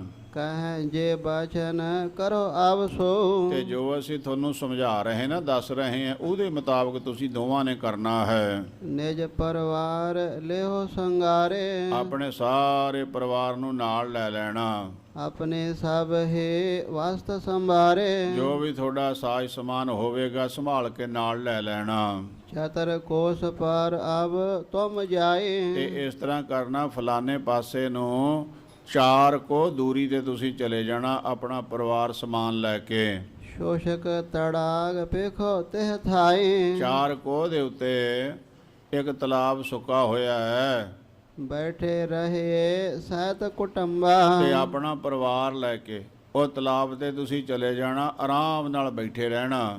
ਪੁਰ ਕੋ ਛੋਰਾ ਹੋ ਬਿਨਾ ਬਿਲੰਬਾ। ਤੇ ਬਿਨਾਂ ਦੇਰੀ ਤੋਂ ਨਗਰ ਛੱਡ ਕੇ ਚਲੇ ਜਾਓ, ਜਿੱਥੇ ਅਸੀਂ ਦੱਸਿਆ ਨਾ 4 ਕੋ ਦੂਰ ਤਲਾਬ ਹੈ, ਉੱਥੇ ਜਾ ਕੇ ਤੁਸੀਂ ਆਪਣਾ ਪਰਿਵਾਰ ਲੈ ਜਾਓ, ਬਚ ਜਾਵੋਗੇ। ਪੁਰ ਹੋਤ ਮੁਗਲਨ ਕੇ ਸੈਨਾ। ਗਰੀਬ ਨਵਾਜ ਕਹਿਣ ਲੱਗੇ, ਸਮਾਂ ਕੋਈ ਨਹੀਂ ਜੇ ਬਚਿਆ, ਬਾਕੀ ਦਿਨ ਚੜ੍ਹਦਿਆਂ ਨੂੰ ਮੁਗਲਾਂ ਦੀਆਂ ਫੌਜਾਂ ਚੜ੍ਹ ਕੇ ਆ ਜਾਣਗੀਆਂ। ਆਏ ਇਹਾਂ ਲੁੱਟ ਸਭ ਐਨਾ। ਤੇ ਉਹਨਾਂ ਨੇ ਆਣ ਕੇ ਛੱਡਣਾ ਹੀ ਨਹੀਂ ਕਿਸੇ ਨੂੰ। ਜਿੰਨੇ ਵੀ ਨਗਰ ਦੇ ਸ਼ਹਿਰ ਦੇ ਘਰ ਹੈ, ਸਭ ਉਹਨਾਂ ਨੇ ਲੁੱਟ ਲੈਣੇ ਹੈ, ਢਾਹ ਢੇਰੀ ਕਰ ਦੇਣਾ ਹੈ। ਸਭ ਪਠਾਨ ਕੋ ਪਠ ਜਮ ਦੁਆਰੇ। ਇਹ ਜਿੰਨੇ ਵੀ ਪਠਾਨ ਹੈ, ਧੱਕੇ ਮਾਰਦੇ, ਅਹੰਕਾਰ ਦੇ ਵਿੱਚ ਆਏ ਹੋਏ, ਮਨੁੱਖ ਨੂੰ ਮਨੁੱਖ ਨਹੀਂ ਸਮਝਦੇ, ਸਾਰੇ ਖਤਮ ਹੋ ਜਾਣੇ। ਇਹ ਤਲਵਾਰ ਦੀ ਭੇਟਾ, ਗੋਲੀ ਦੀ ਭੇਟਾ, ਤੀਰ ਦੀ ਭੇਟਾ, ਖੰਜਰ ਦੀ, ਕਟਾਰ ਦੀ, ਸ਼ਸਤਰਾਂ ਦੀ ਭੇਟਾ, ਸਾਰੇ ਹੋ ਜਾਣੇ, ਇੱਕ ਵੀ ਨਹੀਂ ਬਚਣਾ ਇਹਨਾਂ ਦੇ ਵਿੱਚੋਂ। ਤਿਆਨ ਬਾਂਧ ਕਰ ਲੈ ਸੰਗਾਰੇ। ਤੇ ਇਸ ਤਰ੍ਹਾਂ ਆਪਣਾ ਸਮਾਨ ਬੰਨ੍ਹ ਲਓ, ਜੋ ਵੀ ਤੁਹਾਡਾ ਹੈ ਨਾਲ ਲੈ ਲਓ। ਦੋਹਰਾ ਸੁਨ ਕਰ ਲਾਲੋ ਦੇਜ ਦੋ। 7 ਲਖੇ ਸਭ ਬੈਨ। ਇਹ ਬਚਨ ਸੱਚੇ ਪਾਤਸ਼ਾਹ ਮਹਾਰਾਜ ਦੇ ਸੁਣੇ ਹਨ। ਭਾਈ ਲਾਲੋ ਜੀ ਨੇ, ਉਹ ਤੇ ਪਹਿਲੇ ਗੁਰੂ ਤੇ ਉੱਤੇ ਬਹੁਤ ਵੱਡਾ ਭਰੋਸਾ ਰੱਖਣ ਵਾਲੇ ਸਿੱਖ ਹੈ। ਨਾਲ ਬ੍ਰਾਹਮਣ ਦੇ ਮਨ ਵਿੱਚ ਵੀ ਭਰੋਸਾ ਹੋਇਆ, ਬਚਨ ਨੂੰ ਸਤ ਕਰਕੇ ਮੰਨਿਆ। ਦ੍ਰਿੜ ਪਰਤੇਤ ਹਿਰਦੇ ਕਰੇ ਗਏ ਤੁਰਤ ਨਿਜ ਐਨ। ਸਤਿਗੁਰਾਂ ਦੇ ਬਚਨ ਤੇ ਵੱਡਾ ਭਾਰੀ ਭਰੋਸਾ। ਉਸੇ ਵੇਲੇ ਦੋਵੇਂ ਹੀ ਆਪੋ ਆਪਣੇ ਘਰਾਂ ਨੂੰ ਚਲੇ ਗਏ। ਚਾਉ ਪਏ ਆਪਣੇ ਸਭ ਸੰਭਾਰ ਸੰਭਾਰੇ। ਤੇ ਘਰੇ ਜਾ ਕੇ ਜਿਹੜਾ ਵੀ ਜ਼ਰੂਰੀ ਦਾ ਸਮਾਨ ਸੀ ਉਹ ਸੰਭਾਲਿਆ। ਲੇਨ ਸੰਗ ਪ੍ਰਾਤਾ ਸੁਤ ਨਾਰੇ। ਅਤੇ ਇਸੇ ਤਰ੍ਹਾਂ ਆਪਣੇ ਪਰਿਵਾਰ ਨੂੰ, ਘਰਵਾਲੀ ਨੂੰ, ਬੱਚਿਆਂ ਨੂੰ, ਭਰਾਵਾਂ ਨੂੰ ਨਾਲ ਲੈ ਲਿਆ। ਵਹਿਰ ਨਗਰ ਤੇ ਨਿਕਸ ਬਾਹੋਰੇ। ਅਤੇ ਨਗਰ ਦੇ ਵਿੱਚੋਂ ਛੇਤੀ ਦੇਣੀ ਬਾਹਰ ਨਿਕਲ ਗਏ ਪਹੁੰਚੇ ਤਿਸੇ ਠਾਰ ਕੋ ਟੋਰੇ। ਤੇ ਉਹ ਜਗ੍ਹਾ ਲੱਭਦੇ ਹੋਏ ਪਹੁੰਚ ਗਏ ਜਿੱਥੇ ਸੱਚੇ ਪਾਤਸ਼ਾਹ ਨੇ ਨਿਸ਼ਾਨੀ ਦੱਸੀ ਸੀ ਕਿ 4 ਕੋਹ ਤੇ ਸੁੱਕਾ ਤਲਾਬ ਹੈ, ਉੱਥੇ ਲੈ ਜਾਓ ਆਪਣਾ ਪਰਿਵਾਰ। ਸ਼ੇਰੇ ਅੰਗਦ ਜੇ ਸੁਨਹੁ ਅਗਾਰੇ। ਬਾਬਾ ਬਾਲਾ ਜੀ ਦੱਸ ਰਹੇ ਹੈ, ਹੇ ਗੁਰੂ ਅੰਗਦ ਸਾਹਿਬ ਸੱਚੇ ਪਾਤਸ਼ਾਹ ਮਹਾਰਾਜ, ਇਸ ਤੋਂ ਅੱਗੇ ਕੀ ਹੋਇਆ ਸਰਵਣ ਕਰੋ ਜੀ। ਜਸ ਬੇਤੇ ਤਸ ਕਰਾਂ ਉਚਾਰੇ। ਮਹਾਰਾਜ ਜਿਹੇ ਜੇ ਭਾਣੇ ਬੀਤੇ ਉਵੇਂ ਜ਼ਿਕਰ ਹੀ ਮੈਂ ਆਪ ਜੀ ਨੂੰ ਬੇਨਤੀ ਕਰ ਰਿਹਾ ਹਾਂ, ਸੁਣਾ ਰਿਹਾ ਹਾਂ। ਹੋ ਤੋ 50 ਕੋਸ ਪਰ ਡੇਰਾ। ਮਹਾਰਾਜ ਇਹ ਜਿਹੜਾ ਬਾਬਰ ਹੈ ਉਸ ਸਮੇਂ ਏਮਨਾਬਾਦ ਤੋਂ 50 ਕੋਹ ਦੀ ਦੂਰੀ ਤੇ ਉਹਦਾ ਡੇਰਾ ਸੀਗਾ। ਦਲ ਬਾਬਰ ਕੇ ਸੰਗ ਕਨੇਰਾ। ਬਹੁਤ ਵੱਡੀ ਭਾਰੀ ਫੌਜ ਲੈ ਕੇ ਬਾਬਰ ਆਇਆ ਹੋਇਆ ਹੈ ਕਾਬਲ ਤੋਂ ਚੜ੍ਹ ਕੇ। ਤੁਰ ਕੇ ਬਲੇ ਤੁਰੰਗ ਬਿਸਾਲਾ। ਇਸੇ ਤਰ੍ਹਾਂ ਮਹਾਰਾਜ ਤੁਰਕਾਨੀ ਫੌਜ ਬੜੀ ਤਕੜੀ। ਤੁਰਕਾਨੀ ਫੌਜ ਦੇ ਪਾਸ ਜਿਹੜੇ ਘੋੜੇ ਹੈ ਉਹ ਵੀ ਬੜੇ ਤਕੜੇ ਜ਼ਬਰਦਸਤ। ਕਹਿੰਦੇ ਲੋਹੇ ਦੇ ਕੋਟ ਸਾਰੀਆਂ ਫੌਜਾਂ ਪਹਿਨ ਕੇ ਰੱਖਦੀਆਂ ਕਾਬਲੀ। ਇੱਥੋਂ ਤੱਕ ਘੋੜਿਆਂ ਦੇ ਉੱਤੇ ਵੀ ਝੁੱਲ ਜਿਹੜੇ ਸੀਗੇ ਉਹ ਲੋਹੇ ਦੇ ਪਾ ਕੇ ਰੱਖਦੇ ਤਾਂ ਕਿ ਘੋੜਿਆਂ ਨੂੰ ਗੋਲੀ ਨਾ ਮਾਰ ਕਰੇ, ਤਲਵਾਰ ਬਰਛੀ ਤੀਰ ਮਾਰ ਨਾ ਕਰੇ। ਇਸ ਤਰ੍ਹਾਂ ਇਹ ਫੌਜ ਬਹੁਤ ਜ਼ਬਰਦਸਤ ਮੰਨੀ ਜਾਂਦੀ ਸੀ ਕਾਬਲੀਆਂ ਦੀ। ਬਹੁਤ ਦੂਰ ਗਮਨ ਤਤ ਕਾਲਾ। ਤੇ ਇਹ ਦੋਵੇਂ ਹੀ ਬ੍ਰਾਹਮਣ ਅਤੇ ਭਾਈ ਲਾਲੋ ਸਤਿਗੁਰਾਂ ਦੇ ਹੁਕਮ ਅਨੁਸਾਰ ਆਪਣਾ ਪਰਿਵਾਰ ਲੈ ਕੇ ਬਹੁਤ ਦੂਰ ਚਲੇ ਗਏ। ਤੇਹ ਛੇਨ ਬਾਬਰ ਕੋ ਮਨ ਫੇਰਾ। ਤੇ ਉਧਰ ਬਾਬਰ ਜਿਹੜਾ ਸੀ 50 ਕੋਹ ਤੇ ਬੈਠਾ ਹੋਇਆ ਏਮਨਾਬਾਦ ਤੋਂ। ਅਕਾਲ ਪੁਰਖ ਨੇ ਭਾਣਾ ਵਰਤਾਇਆ ਕਿਉਂਕਿ ਸਮਾਂ ਜਿਹਦਾ ਜਿਵੇਂ ਜਿਵੇਂ ਆਉਂਦਾ ਹੈ ਉਹ ਟਲਦਾ ਨਹੀਂ ਹੈ। ਉਹਦਾ ਮਨ ਪਲਟ ਗਿਆ। ਪਹਿਲਾਂ ਤਾਂ ਮਨ ਸੀ ਵੀ ਰਾਤ ਰਹੂੰਗਾ, ਦਿਨੇ ਹਮਲਾ ਕਰੂੰਗਾ। ਹੁਣ ਪਰਮੇਸ਼ਵਰ ਨੇ ਇਹੋ ਜਿਹਾ ਭਾਣਾ ਵਰਤਾਇਆ, ਮਨ ਬਦਲ ਦਿੱਤਾ ਬਾਬਰ ਦਾ। ਇਹ ਮਨਵਾਦ ਨਗਰ ਲਿਓ ਘੇਰਾ। ਤੇ ਮਨ ਵਿੱਚ ਆਇਆ ਵੀ ਰਾਤੋਂ ਰਾਤ ਜਾ ਕੇ ਏਮਨਾਬਾਦ ਨੂੰ ਘੇਰਾ ਪਾਉਣਾ ਹੈ, ਦਿਨ ਚੜ੍ਹਦੇ ਨੂੰ ਲੁੱਟ ਕਰਨੀ ਏਮਨਾਬਾਦ ਦੀ। ਆਖਸ ਮਾਤਰ ਆਬ ਪਰਹੋਂ ਜਾਏ। ਇਸ ਤਰ੍ਹਾਂ ਕਹਿਣ ਲੱਗਾ ਮੈਂ ਝਟਪਟ ਜਾ ਕੇ ਏਮਨਾਬਾਦ ਤੇ ਹੱਲਾ ਕਰਾਂ ਤੁਰਨ ਤਿੰਨ ਕੋ ਦਿਉ ਵਿੱਚ ਲਾਏ। ਅਤੇ ਬਹੁਤ ਛੇਤੀ ਦੇਣੀ ਸਾਰੇ ਸ਼ਹਿਰ ਨੂੰ ਵਿਚਲਾ ਦੇਵਾਂ, ਭਾਵ ਲੁੱਟਮਾਰ ਕਰਨੀ ਸ਼ੁਰੂ ਕਰ ਦੇਵਾਂ। ਮਾਨੇ ਆਨ ਨਾ ਮਾਨਹਿ ਮੋਰੇ। ਕਹਿਣ ਲੱਗਾ ਮੇਰੀ ਆਣ ਨਹੀਂ ਮੰਨੀ, ਪ੍ਰਵਾਹ ਨਹੀਂ ਕੀਤੀ ਹੈ। ਅਸ ਪਠਾਨ ਹਨਹੁ ਕਰ ਜੋਰੇ। ਇਹਨਾਂ ਪਠਾਣਾਂ ਨੂੰ ਮੈਂ ਮਾਰ ਦੇਣਾ, ਛੱਡਣਾ ਨਹੀਂ ਹੈ ਕਿਸੇ ਨੂੰ ਵੀ। ਸਰਬ ਸੈਨ ਕੋ ਆਇਸ ਦੇਨੇ। ਇਸ ਤਰ੍ਹਾਂ ਜਿੰਨੀ ਵੀ ਫੌਜ ਸੀਗੀ ਸਾਰੀ ਨੂੰ ਸਾਧ ਸੰਗਤ ਜੀ ਹੁਕਮ ਕਰ ਦਿੱਤਾ ਬਾਬਰ ਨੇ ਅਸ ਪਰ ਪਾਏ ਪਾਖਰਾਂ ਲੈਨੇ। ਕਿ ਝਟਪਟ ਵੀ ਤਿਆਰੀ ਕਰੋ। ਹੁਕਮ ਹੋਣ ਦੀ ਦੇਰ ਸੀ, ਉਸੇ ਵੇਲੇ ਘੋੜਿਆਂ ਤੇ ਕਾਠੀਆਂ ਕਸੀਆਂ ਗਈਆਂ। ਜੋਧਾ ਸਨਦ ਬਦ ਹਵੈ ਸਭ ਹੈ। ਅਤੇ ਜਿੰਨੇ ਵੀ ਸੂਰਮੇ ਸੀ ਸਭ ਸਨਦਬੱਧ ਹੋ ਗਏ, ਸ਼ਸਤਰ ਬਸਤਰ ਸਜਾ ਕੇ ਤਿਆਰ ਬਰ ਤਿਆਰ ਹੋ ਗਏ। ਲੇਨ ਤੁਫੰਗ ਕਸ ਕਾਰ ਤਬ ਹੈ। ਅਤੇ ਆਪਣੀਆਂ ਆਪਣੀਆਂ ਬੰਦੂਕਾਂ ਜਿਹੜੀਆਂ ਹਨ ਕੁੱਟ ਕੇ ਬਰੂਦ ਗੋਲੀਆਂ ਭਰ ਕੇ ਤਿਆਰ ਕਰ ਲਈਆਂ। ਘੋਰਨ ਪਰ ਹਵੈ ਕੈ ਅਸਵਾਰਾ। ਕਾਬਲੀ ਫੌਜ ਘੋੜਿਆਂ ਤੇ ਸਵਾਰ ਹੋ ਕੇ ਕਰੇ ਦੌਰ ਨਹਿ ਲਗੇ ਅਵਾਰਾ। ਕੋਈ ਟਾਈਮ ਲਾਇਆ ਹੀ ਨਹੀਂ, ਛੱਟ ਦੇਣੀ ਏਮਨਾਬਾਦ ਨੂੰ ਹੱਲਾ ਕਰ ਦਿੱਤਾ। ਮਾਰਗ ਬਿਖੈ ਆਪ ਗਾ ਜੇਤੇ। ਸੋ ਰਸਤੇ ਦੇ ਵਿੱਚ ਜਿੰਨੀਆਂ ਵੀ ਨਦੀਆਂ ਆਈਆਂ ਪ੍ਰਭ ਰੁਖ ਪੇਖੇ ਸ਼ੁਸ਼ਕ ਗਏ ਕੇਤੇ। ਜਦ ਸਮਾਂ ਸਾਧ ਸੰਗਤ ਜੀ ਪੱਖ ਦਾ ਹੁੰਦਾ ਹੈ ਨਾ ਤੇ ਸਾਰੇ ਬਹਾਨੇ ਹੱਕ ਦੇ ਬਣਦੇ ਜਾਂਦੇ, ਪੱਖ ਦੇ ਬਣਦੇ ਜਾਂਦੇ। ਜਿਸ ਵੇਲੇ ਹਮਲਾ ਕੀਤਾ ਬਾਬਰ ਨੇ, ਰਸਤੇ ਵਿੱਚ ਜਿੰਨੀਆਂ ਵੀ ਨਦੀਆਂ ਸੀ ਸਾਰੀਆਂ ਗਾਣ ਹੋ ਗਈਆਂ। ਉਹ ਡੂੰਘੀਆਂ ਸੀਗੀਆਂ, ਪਾਣੀ ਘਟ ਗਿਆ, ਕਿਸ਼ਤੀਆਂ ਬੇੜਿਆਂ ਦਾ ਪ੍ਰਬੰਧ ਕਰਨਾ ਨਹੀਂ ਪਿਆ, ਉਵੇਂ ਹੀ ਫੌਜ ਵਿੱਚ ਦੀ ਪਾਰ ਲੰਘ ਗਈ ਜਿਵੇਂ ਨਦੀ ਸੁੱਕੀ ਹੁੰਦੀ। ਇਹ ਜਿਹਾ ਮਹਾਰਾਜ ਨਿਰੰਕਾਰ ਨੇ ਇਹ ਬਾਬਰ ਨੂੰ ਹੱਥ ਦਿੱਤਾ, ਇਹਦੇ ਸਿਰ ਦੇ ਉੱਤੇ ਹੌਸਲਾ ਦਿੱਤਾ, ਹਿੰਮਤ ਦਿੱਤੀ ਤੇ ਨਾਲ ਮਦਦ ਰੱਬ ਵੱਲੋਂ, ਕਹਿੰਦੇ ਰੱਬੀ ਮਦਦ ਹੋਈ ਹੈ ਬਾਬਰ ਦੀ। ਬੜੇ ਬੇਗ ਸੋ ਤੋਰੰਗ ਚਲਾਏ। ਬਹੁਤ ਤੇਜ਼ ਘੋੜੇ ਨਠਾ ਕੇ ਲਿਆਏ। ਤੋਰਨ ਪਹੁੰਚ ਸਰਬ ਬਿਸਮਾਏ। ਤੇ ਇਸ ਤਰ੍ਹਾਂ ਛੱਡ ਦੇਣੀ ਪਤਾ ਵੀ ਨਹੀਂ ਲੱਗਾ ਕਦੋਂ ਏਮਨਾਬਾਦ ਪਹੁੰਚ ਗਏ। ਹੈਰਾਨ ਹੋ ਰਹੇ ਖੁਦ ਬਾਬਰ ਤੇ ਫੌਜ। 50 ਕੋਹ ਦਾ ਸਫ਼ਰ ਪਤਾ ਹੀ ਨਹੀਂ ਲੱਗਾ, ਝਟ ਦੇਣੀ ਆਣ ਕੇ ਪਹੁੰਚ ਗਏ ਹਾਂ। ਜੋ ਮਾਰਗ ਥੋ ਦੂਰ ਕਨੇਰੇ, ਜਿਹੜਾ ਰਸਤਾ ਬੜਾ ਲੰਬਾ ਸੀਗਾ, ਕਰਿਓ ਸਮੀਪ ਪ੍ਰਭੂ ਤੈ ਸਬੇਰੇ। ਉਹ ਕਰਤੇ ਪੁਰਖ ਵਾਹਿਗੁਰੂ ਨੇ ਰਸਤਾ ਛੋਟਾ ਕਰ ਦਿੱਤਾ। ਸਵਾ ਪਹਿਰ ਮਹਿ ਪਹੁੰਚੇ ਆਏ, 50 ਕੋਹ ਦਾ ਸਫ਼ਰ ਜਿਹੜਾ ਹੈ ਸਾਧ ਸੰਗਤ ਜੀ ਸਵਾ ਪਹਿਰ ਦੇ ਵਿੱਚ, 3 ਘੰਟਿਆਂ ਦਾ ਪਹਿਰ ਮੰਨਿਆ ਜਾਂਦਾ ਹੈ। ਸਵਾ ਪਹਿਰ ਦੇ ਵਿੱਚ ਇਹ ਸਫ਼ਰ ਤੈਅ ਕਰ ਲਿਆ। ਇਹਨੇ ਘੋੜੇ ਭਜਾਏ ਬਾਬਰ ਨੇ। ਸਰਬ ਨਗਰ ਕਾ ਭੌਰੇ ਪਾਏ, ਅਤੇ ਜਿੰਨਾ ਵੀ ਏਮਨਾਬਾਦ ਸ਼ਹਿਰ ਸੀ ਆਉਂਦਿਆਂ ਘੇਰਾ ਪਾ ਲਿਆ। ਦਿਵਸ ਚੜ੍ਹੇ ਮੰਡਿਓ ਰਣ ਭਾਰੇ, ਦਿਨ ਚੜ੍ਹਦੇ ਦੇ ਨਾਲ ਹੀ ਜੰਗ ਸ਼ੁਰੂ ਕਰਵਾ ਦਿੱਤੀ ਬਾਬਰ ਨੇ। ਛੋਟਾ ਤਾ ਤੁਫੰਗ ਮਨੋ ਪਿਚਕਾਰੇ। ਤੇ ਸਾਧ ਸੰਗਤ ਜੀ ਬੰਦੂਕਾਂ ਚੱਲਣ ਲੱਗੀਆਂ। ਇਹ ਬੰਦੂਕਾਂ ਐ ਚੱਲਦੀਆਂ ਸਮਝੋ ਕਿ ਹੋਲੀਆਂ ਦੇ ਟਾਈਮ ਦੇ ਵਿੱਚ ਰੰਗ ਦੀਆਂ ਭਰੀਆਂ ਹੋਈਆਂ ਪਿਚਕਾਰੀਆਂ ਚੱਲਣ ਲੱਗੀਆਂ ਹੈ।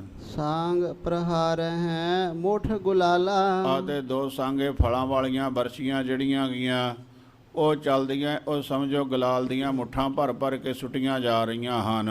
ਢਾਲਾਂ ਬਨੇ ਮਨੋ ਡਫ ਮਾਲਾ, ਅਤੇ ਢਾਲਾਂ ਜਿਹੜੀਆਂ ਹਨ ਉਹ ਡਫ ਇੱਕ ਸਾਜ਼ ਹੈ ਜਿਹਦੇ ਉੱਤੇ ਸੋਟੀ ਵਜਾਉਣ ਦੇ ਨਾਲ ਆਵਾਜ਼ ਕਰਦਾ ਹੈਗਾ।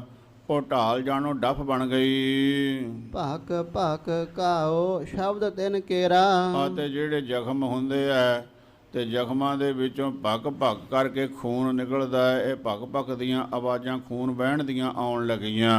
ਨਿਕਸੇ ਮੇਜ ਅੰਬੇਰੰਗੇਰਾ, ਅਤੇ ਜਿਹੜੀ ਮਿੱਝ ਸਿਰ ਵਿੱਚੋਂ ਵਗਦੀ ਹੈ ਜਾਣੋ ਉਹ ਅਮੀਰ ਪੈ ਰਿਹਾ ਹੈ।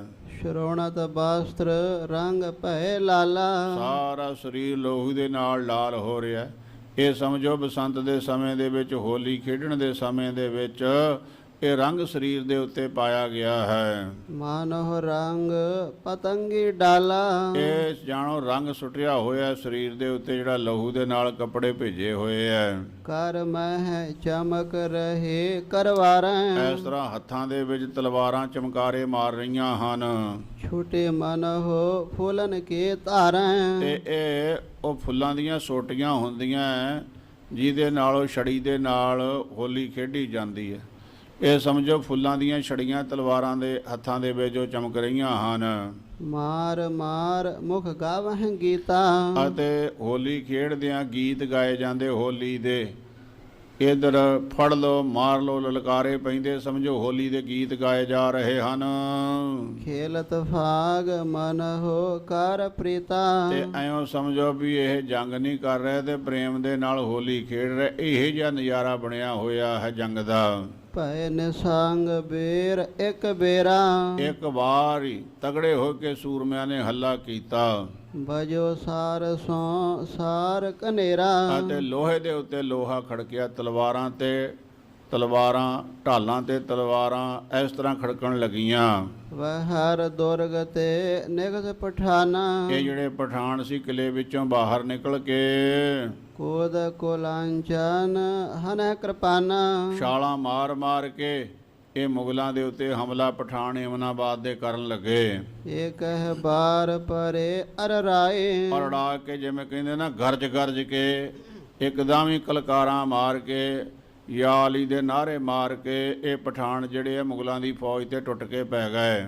ਤੀਰ ਤੁਫੰਗ ਬਹੁਤ ਚਲਾਏ, ਹਿਸਾਬ ਵੀ ਕੋਈ ਨਹੀਂ ਕਿੰਨੀਆਂ ਕੁ ਗੋਲੀਆਂ ਚੱਲੀਆਂ, ਕਿੰਨੇ ਕੁ ਤੀਰ ਚੱਲੇ ਹਨ। ਸ਼੍ਰੀ ਪ੍ਰਭ ਬਚਤੇ ਫੇਟੇ ਪਰਹੇ, ਧੰਨ ਗੁਰੂ ਨਾਨਕ ਸਾਹਿਬ ਸੱਚੇ ਪਾਤਸ਼ਾਹ ਮਹਾਰਾਜ ਦੇ ਬਚਨ ਅਨੁਸਾਰ ਇਹ ਮੁਗਲਾਂ ਦਾ ਬਚਾਓ ਹੋ ਗਿਆ ਪਠਾਨਾਂ ਦੇ ਹਮਲੇ ਤੇ। ਕੋਏ ਨਾ ਸ਼ਸਤਰ ਕਾਜ ਕਛ ਕਰਹੇ, ਕਿਸੇ ਵੀ ਪਠਾਨ ਦੇ ਕਿਸੇ ਸ਼ਸਤਰ ਨੇ ਮੁਗਲ ਨੂੰ ਕਾਟ ਨਹੀਂ ਕੀਤੀ, ਕਿਉਂਕਿ ਗੁਰਾਂ ਦੇ ਬਚਨ ਹਨ ਵੀ ਜਮ ਮੁਗਲ ਚੜ੍ਹ ਕੇ ਆ ਰਿਹਾ ਹੈ ਤੇ ਜਮ ਨੇ ਜੀਵ ਨੂੰ ਮਾਰਨਾ। ਜਮ ਰੂਪੀ ਮੁਗਲ ਹੈ, ਇਸ ਵਾਸਤੇ ਪਠਾਨਾਂ ਦਾ ਕੋਈ ਜ਼ੋਰ ਨਹੀਂ ਚੜ੍ਹ ਰਿਹਾ ਮੁਗਲਾਂ ਦੇ ਉੱਤੇ। ਰਹੇ ਬਹੁਤ ਚਿਰ ਅਟਕ ਅਗਾਰੇ, ਇਸ ਤਰ੍ਹਾਂ ਮੁਗਲ ਜਿਹੜੇ ਅੱਗੇ ਅਟਕੇ ਹੋਏ ਹੈ ਪਠਾਨ ਹਮਲਾ ਕਰ ਰਹੇ ਹੈ। ਰਿਸ ਕਰ ਬਾਬਰ ਗਿਰਾ ਉਚਾਰੇ, ਇਹ ਨਜ਼ਾਰਾ ਦੇਖਿਆ ਬਾਬਰ ਨੇ ਤੇ ਗੁੱਸੇ ਦੇ ਵਿੱਚ ਆ ਕੇ ਕਹਿਣ ਲੱਗਾ, ਆਹੋ ਮੁਗਲ ਲੈ ਧਨ ਮਮ ਪਾਸੋ, ਉਹ ਮੁਗਲੋ ਮੇਰੇ ਨਾਲ ਤੁਸੀਂ ਕਾਬਲ ਤੋਂ ਚੱਲੇ ਹੋ, ਕਿੰਨੀ ਕਮਾਇਆ ਲਈ ਰੋਜ਼ਾਨਾ ਹੀ ਲੈਂਦੇ ਹੋ ਮੇਰੇ ਪਾਸੋਂ ਰੋਜ਼ੀਨਾ, ਨਿਤ ਪ੍ਰਾਤ ਬਿਲ ਸਤ ਬਹੁਰ ਬਿਲਾਸੋ। ਤੇ ਮੇਰੇ ਨਾਲ ਰਹਿ ਕੇ ਮੇਰੀ ਮਾਇਆ ਹੀ ਨਹੀਂ ਲੈਂਦੇ, ਅਨੇਕਾਂ ਤਰ੍ਹਾਂ ਦੇ ਚੋਜ ਕਰਦੇ ਹੋ, ਖੇਡਾਂ ਖੇਡਦੇ ਹੋ, ਕਈ ਤਰ੍ਹਾਂ ਦੇ ਪਦਾਰਥ ਖਾਂਦੇ ਹੋ।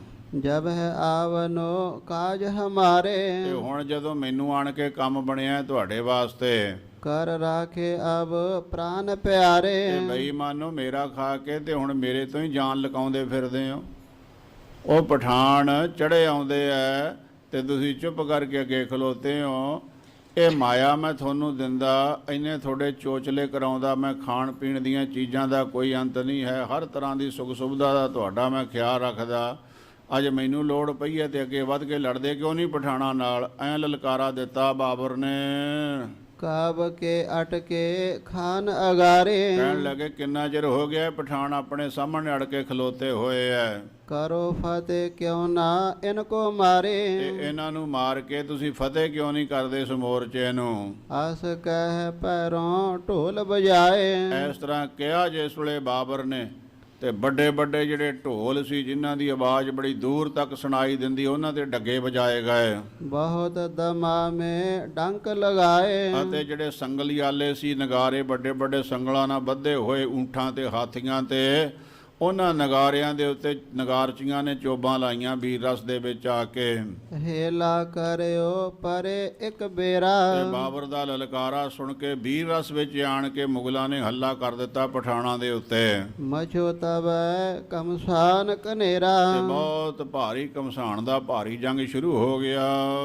ਠਾਹਾ ਠਹੇ ਚੱਲ ਰਹੇ ਤੁਫੰਗਾ, ਇਸ ਤਰ੍ਹਾਂ ਠਾ ਠਾ ਕਰਕੇ ਬੰਦੂਕਾਂ ਚੱਲਣ ਲੱਗੀਆਂ। ਕਿਤਕ ਪਰੋਏ ਬਰਛਨ ਸੰਗਾ, ਤੇ ਵਰਸ਼ਿਆਂ ਦਾ ਕੋਈ ਹਿਸਾਬ ਨਹੀਂ ਆਉਂਦਾ। ਲਲਕਾਰੇ ਦੇ ਦੇ ਕੇ ਇਹ ਮੁਗਲ ਜਿਹੜੇ ਪਠਾਣਾਂ ਨੂੰ ਵਰਸ਼ਿਆਂ ਨਾਲ ਪਰੋਣ ਲੱਗੇ। ਖਚਾ ਖਚੇ ਕਿਨੇ ਤਲਵਾਰਨ, ਤੇ ਤਲਵਾਰਾਂ ਚੱਲਦੀਆਂ ਹਨ, ਖਚਾ ਖਚੀ ਦੀਆਂ ਆਵਾਜ਼ਾਂ ਚੱਲਦੀਆਂ ਤਲਵਾਰਾਂ ਵਿੱਚੋਂ ਆ ਰਹੀਆਂ ਹਨ। ਧੜ ਤੇ ਸਿਰ ਕੀਏ ਜੁਦੇ ਉਤਾਰਨ, ਅਤੇ ਸਿਰ ਜਿਹੜੇ ਧਰਾਂ ਤੋਂ ਵੱਖਰੇ ਹੁੰਦੇ ਜਾ ਰਹੇ ਆ ਤਲਵਾਰਾਂ ਦੇ ਨਾਲ। ਮੋਢਨ ਤੇ ਬਾਹਾਂ ਕੱਟ ਡਾਰੇ, ਇਹ ਜਿਹੜੀਆਂ ਬਾਹਾਂ ਜਿਨ੍ਹਾਂ ਵਿੱਚ ਪਠਾਣਾਂ ਨੇ ਤਲਵਾਰਾਂ ਵਰਸ਼ੀਆਂ ਬੰਦੂਕਾਂ ਫੜੀਆਂ ਹੁੰਦੀਆਂ, ਇਹ ਜਿਹਾ ਹਮਲਾ ਮੁਗਲਾਂ ਨੇ ਕੀਤਾ, ਮੋਢਿਆਂ ਤੇ ਬਾਹਾਂ ਵੱਢ ਕੇ ਸਿੱਟ ਦਿੱਤੀਆਂ। ਲੋਥਾ ਬਿਥਰੇ ਧਰਾ ਮਜਾਰੇ, ਜਿਵੇਂ ਗੁਰੂ ਨਾਨਕ ਸਾਹਿਬ ਸੱਚੇ ਪਾਤਸ਼ਾਹ ਮਹਾਰਾਜ ਨੇ ਕਿਹਾ ਸੀ, ਇਹ ਨਗਰੀ ਮਾਸਪੁਰੀ ਬਣ ਜਾਵੇਗੀ, ਉਹੀ ਭਾਣਾ ਵਰਤਿਆ। ਲੋਥਾਂ ਹੀ ਲੋਥਾਂ ਹੋ ਗਈਆਂ ਸ਼ਹਿਰ ਦੇ ਵਿੱਚ।